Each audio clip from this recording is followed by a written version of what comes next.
Good morning, dear students. Welcome to science class as we are discussing chapter number 13, Why Do We Fall Ill? And in previous class, we have discussed about the health, personal and community health, the difference between the healthy and disease free, and acute and chronic diseases. So, acute diseases are the diseases that last only for very short period of time and do not cause long term harmful effects on human health. On the other hand, chronic diseases are the diseases which last for long time, even as much as lifetime. So they causes drastic long term effect on human health. For example, if we have a cold and cough, so what will happen? It will be recovered in 3-4 days, and most of us get better within week. So there is no bad effect on our health, and we do not lose our weight, we do not become short of breath, and we do not feel tired all the time, because we will recover in a few days.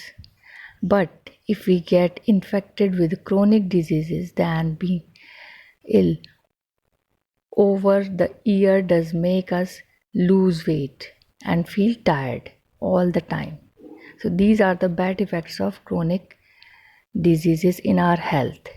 Means our immune system becomes weak, and the chronic diseases will make us difficult to go to school and to go outside to do our works properly.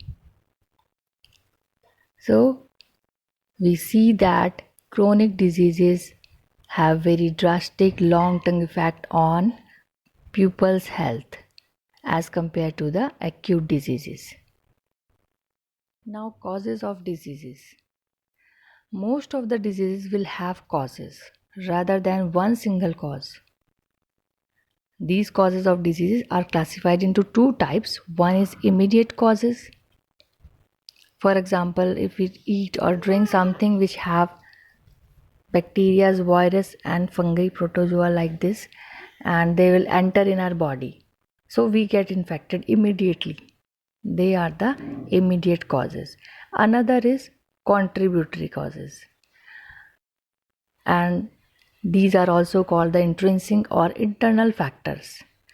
For example, poor health, it is another cause. Means it occurs due to the deficiency of one or more nutrients. Means if we have deficiency of some nutrients, proteins or vitamins, so it making the person unhealthy. Or susceptible to disease. For example, kwashiorkor, a nutritional deficiency disease occurring due to the low protein diet. So lack of good nutrition becomes second level of the cause of the diseases. Another is genetic disorder. These are present since birth. Means if their parents have some diseases, then by genes or by genetically it will be transferred to their baby. Another is lack of public services or poor economic conditions. So poverty is also another cause of disease.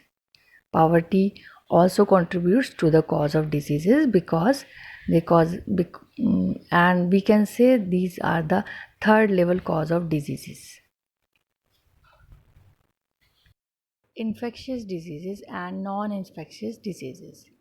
Infectious diseases which spreads from one person to another easily with the help of microorganisms, pathogens that causes the diseases, and vectors like the housefly and mosquitoes that spreads the diseases. So when one person get affected by the another easily, they are called infectious diseases and communicable diseases. Another is Non-infectious diseases, the disease which cannot be spread from one person to another, are called the non-communicable or non-infectious diseases. For example, the cancer are caused by genetic abnormalities or by exposure to certain chemicals.